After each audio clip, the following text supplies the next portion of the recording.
Selamat siang, jumpa lagi dengan Denok Ayu Novel. Bagaimana kabar sobat semua? Sebelum kita mulai cerita ini, ayo silakan subscribe, like, komen, share dan nyalakan loncengnya untuk mendapatkan notifikasi terbaru ketika Mimin upload videonya. Bab 1081. Iya kekasihku.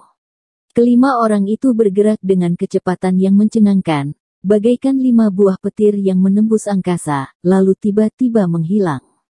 Boom. Kemudian, terdengar suara ledakan keras. Dan sebuah telapak tangan raksasa jatuh dari langit, bagaikan sebuah gunung besar, turun menimpa Dimas Wu dan kawan-kawan. Telapak tangan raksasa itu menembus udara dengan suara yang mengerikan. Awas! Begitu melihatnya, pria dengan bekas luka segera berseru. Di saat yang sama, ia mengeluarkan pedangnya. Pedang itu berkilauan dengan energi pedang, membelah udara, menyabet ke arah telapak tangan raksasa itu.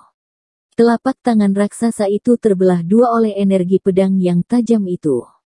Tapi, di saat yang bersamaan dengan hancurnya telapak tangan raksasa itu, sebilah pedang menyabet pria dengan bekas luka dengan dingin dan sangat cepat. Di saat yang sama, dua orang yang lain muncul di sisi kiri dan kanan Dreamy Du.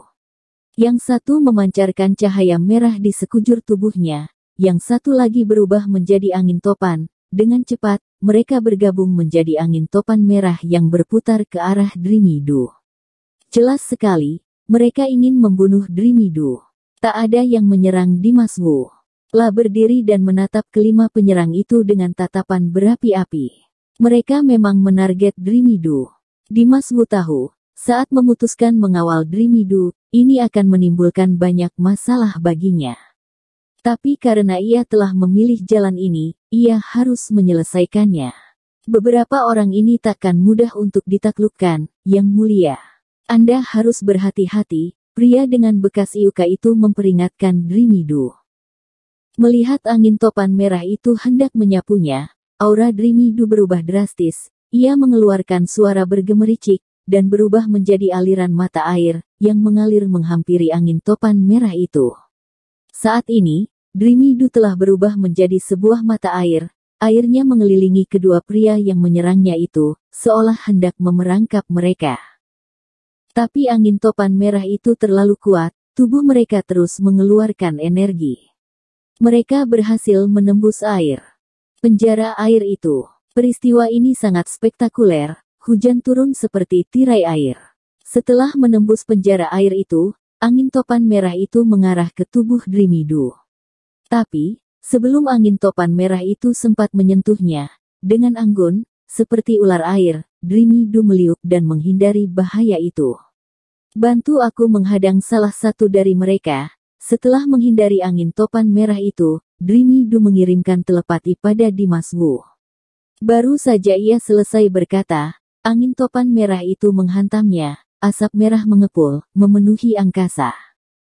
Dimas Wu menerima telepati Dreamy Du, tapi ia tak langsung bertindak, melainkan berusaha mengamati kedua orang itu dengan cermat lebih dulu. La tahu mereka sangat kuat, dan kerja sama mereka yang baik saling melengkapi dan menyempurnakan kekuatan mereka. Dimas Wu harus memisahkan mereka dulu untuk melemahkan kekuatan mereka. Di saat kritis, Dimas Wu segera bertindak, ia mengangkat tangannya. Tiba-tiba, sebuah tongkat listrik muncul di tangannya. Begitu tongkat listrik itu muncul, petir bermunculan di udara. Petir yang tak terhitung jumlahnya itu memenuhi angkasa. Tongkat listrik itu tak henti-hentinya mengeluarkan sambaran petir. Suasana menjadi bergemuruh. Sambil memegang tongkat petir, Dimas Wu merangsek menghampiri angin topan merah itu. Tongkat listrik itu mengeluarkan energi listrik yang besar, dan dengan keras menghantam orang di dalam angin topan merah itu. Melihatnya, pria yang mengeluarkan cahaya merah itu segera mengangkat tangannya untuk menghadang tongkat listrik itu. Telapak tangan merah itu mencengkeram tongkat listrik Dimas Wu dan mengangkatnya. Boom! Energi dari telapak tangan merah itu membuat Dimas Wu terpental ke udara. Meski begitu, Dimas Wu tak tampak panik. Dengan tatapan dingin, ia mengerahkan tenaganya. Tiba-tiba, energi listrik yang besar menjalar ke telapak tangan merah itu. Telapak tangan merah itu perlahan meleleh karena energi listrik ini, dan berubah menjadi genangan air berwarna merah. Melihatnya, wajah pria yang mengeluarkan cahaya merah itu memucat. La bergegas menarik tangannya, tapi tangannya telah menjadi seberkas cahaya merah yang meleleh, dan darah mengucur dari tangannya. Melihat tangannya terluka oleh tongkat listrik itu, wajah pria yang mengeluarkan cahaya merah itu tampak geram. Ia berkata, "Kau ingin mati? Akan kukabulkan keinginanmu." Setelah berkata, tubuh pria yang mengeluarkan cahaya merah itu keluar dari pusaran angin topan merah itu. Ia mengangkat tangannya. Tiba-tiba, sebuah menara merah raksasa muncul di udara. Menara merah itu terbentuk dari garis-garis merah yang mengerikan. Sepertinya ini terbentuk dari pembuluh darahnya, sangat mengerikan. "Pergi!" seru pria yang mengeluarkan cahaya merah itu, lalu mendorong menara merah itu ke arah Dimas Wu. Menara merah itu merangsek maju, seolah hendak menelan Dimas Wu bulat-bulat. Melihat pria yang mengeluarkan cahaya merah itu keluar dari pusaran angin topan merah dan tak lagi menggabungkan kekuatannya dengan pria yang berubah menjadi angin topan untuk menyerang Dreamy Do itu, Dimas Wu segera mengirim telepati pada Dreamy Do. "Mereka berdua telah memisahkan kekuatan, inilah kesempatanmu." Lalu, Dimas Wu mengarahkan kedua telapak tangannya ke arah menara merah itu. Begitu Dimas Wu mengarahkan kedua telapak tangannya, energi roh jahat keluar bagaikan ombak besar, menyapu ke arah menara merah itu. Energinya sangat kuat dan tak dapat dihentikan. Buk! Telapak tangan Dimas Wu menghantam menara merah itu dengan keras. Menara merah itu sangat kuat, begitu mereka bertumbukan, energi yang bisa menghancurkan bumi terpancar keluar. Meskipun telapak tangan Dimas Wu juga sangat kuat, saat menghadapi menara merah itu, ia hampir saja hancur dan kalah. Lengan Dimas Wu serasa patah, darahnya mengalir deras, ia menancapkan kedua kakinya ke tanah. Menara merah yang menjulang ke langit ini terlalu berat untuk digerakkan. "Hidup ini keras," dengus pria yang mengeluarkan cahaya merah itu sambil menatap Dimas Wu yang tergencet oleh menara merah itu. Lalu, ia kembali mengerahkan tenaganya, dan energi menara merah itu menguat, menghancurkan telapak tangan Dimas Wu. Lalu menara merah itu melesat ke angkasa, lalu jatuh kembali ke tanah, hendak menggencet Dimas Wu. Saat menara itu bergerak turun, udara dipenuhi suara desingan keras, sangat mengerikan. Bom! Dimas Wu tak mau kalah, ekspresinya menjadi garang, energi roh jahat terus mengalir dari tubuhnya, mengeluarkan aura yang mengerikan. Saat menara merah itu hendak menyentuh kepalanya, tubuh Dimas Wu tiba-tiba menghilang seolah menembus tanah, lalu muncul kembali di hadapan pria yang mengeluarkan cahaya merah itu. Begitu muncul, Dimas Wu langsung memukul kepala pria yang mengeluarkan cahaya merah itu dengan telapak tangannya. Buk! Tiba-tiba, ribuan arwah berusaha merasuki pria yang mengeluarkan cahaya merah, berusaha merebut kekuatannya. "Pergi!" Pria yang mengeluarkan cahaya merah itu meraung, cahaya merah di sekujur tubuhnya kembali menyala, lalu tubuhnya tiba-tiba menghilang. Telapak tangan Dimas Wu hanya memukul udara kosong. Saat ia kembali muncul, karena telah hampir terbunuh oleh Dimas Wu, ia telah menyadari kehebatan Dimas Wu. Kali ini, pria yang mengeluarkan cahaya merah itu mengerahkan seluruh tenaganya, dan dunia di sekelilingnya ikut berubah menjadi merah karenanya. Bahkan Dimas Wu merasa tubuhnya menjadi berat dan nafasnya tercekat. Cahaya merah ini muncul dari energi darah, ini tak bisa diremehkan. Dimas Wu terus mengeluarkan energi roh jahat dari tubuhnya. Ia melangkahkan kakinya, berusaha keluar dari dunia merah darah ini. "Hendak pergi kemana kau?" seru pria yang mengeluarkan cahaya merah itu sambil menyerang Dimas Wu. Saat ia mengulurkan telapak tangannya yang semerah darah, energi yang sangat kuat menghantam tubuh Dimas Wu. Telapak tangannya bergerak secepat kilat, dan kekuatannya tak tertandingi. Dimas Wu mengulurkan telapak tangannya untuk menyambut telapak tangan pria yang mengeluarkan cahaya merah itu. Telapak tangannya dipenuhi energi roh jahat, menembus udara dengan garang. Buk! Kedua telapak tangan itu saling menghantam, mengeluarkan suara keras. Dan hasil dari pertemuan kedua energi ini, tubuh Dimas Wu bergetar dan terpental ke udara. Tapi pria yang mengeluarkan cahaya merah itu tetap tak bergeming, ia segera kembali mengejar Dimas Wu.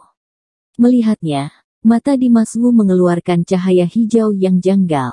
Keningnya seolah terbelah, bagaikan sebuah mulut besar yang membuka.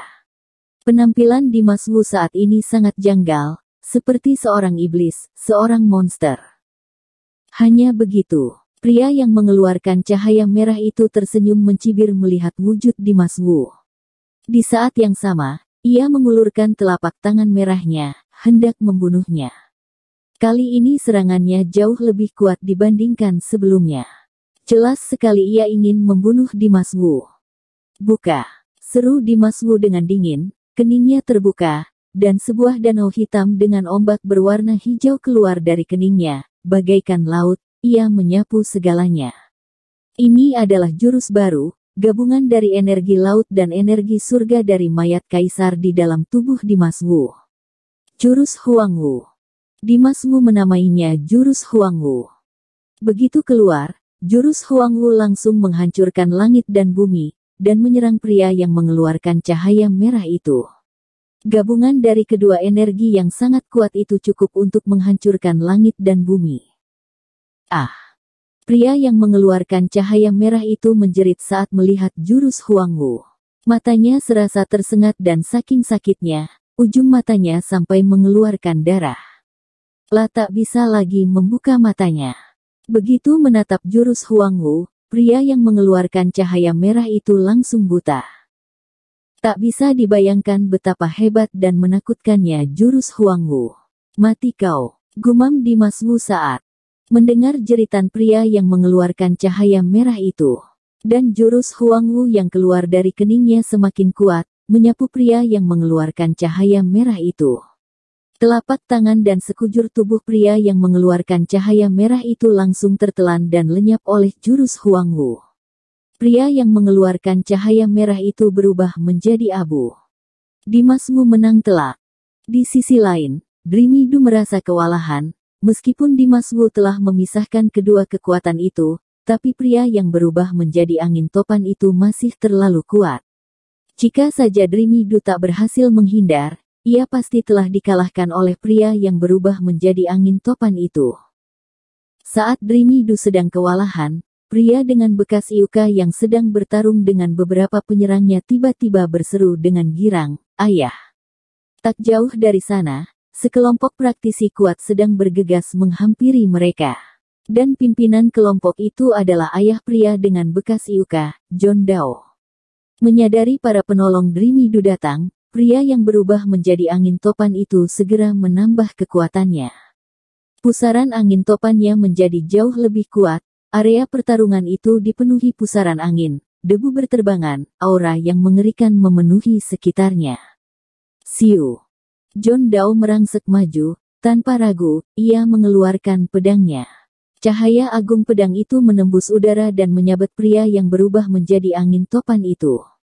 Kecepatan sabetannya tak dapat dideskripsikan. Kekuatan sabetannya juga tak tertandingi. Sedetik kemudian, darah mengucur dari dalam angin topan itu, dan angin topan itu berhenti. Saat angin topan itu berhenti, tampak sosok Dreamy Du di tengahnya. Karena hembusan angin topan itu, baju dan rambutnya sangat berantakan, tapi hal ini tetap tak mengurangi kecantikannya. Setelah membunuh pria yang berubah menjadi angin topan itu, John Dao segera menyerang orang-orang yang menyerang pria dengan bekas iuka. Lalu ia berjalan menghampiri Dreamy Du dan menyapa dengan hormat, "Yang mulia." Semua orang yang mengikuti John Dao juga ikut membungkuk dan menyapa Dreamy Du dengan panggilan "Yang mulia." "Terima kasih, kalian datang tepat waktu," kata Dreamy Du pada mereka. Lalu, Dreamy Du berjalan menghampiri Dimas Wu dan bercanda, "Bagaimana?" seru, "Bukan?" John Dao segera menyadari, Dreamy Du memperlakukan Dimas Wu dengan spesial. Segera menoleh menatap putranya, pria dengan bekas iuka itu. Pria dengan bekas iuka itu tampak geram. John Dao segera mengerti. La pun bertanya pada Dreamy Du, "Yang mulia, siapakah orang ini?" Saat mengatakannya, John Dao berjalan menghampiri Dimas Wu dan menatapnya dengan tajam. "Ini bukan urusanmu," jawab Dreamy Du dengan acuh tak acuh. Perdana Menteri menyadari bahwa perjalanan Yang Mulia kali ini sangatlah penting. "Demi keamanan Yang Mulia, kami tak boleh membiarkan orang-orang yang tak jelas asal-usulnya berada di sini," kata John Dao dengan kasar dan mengintimidasi. Dreamy Du tertegun. Tanpa berpikir panjang, ia segera mengulurkan tangannya dan memeluk lengan Dimas Wu, lalu menatap John Dao dengan dingin dan dengan tegas menjawab, "Lah kekasihku. Kurang dari pre lebih besar dari kurang dari body lebih besar dari."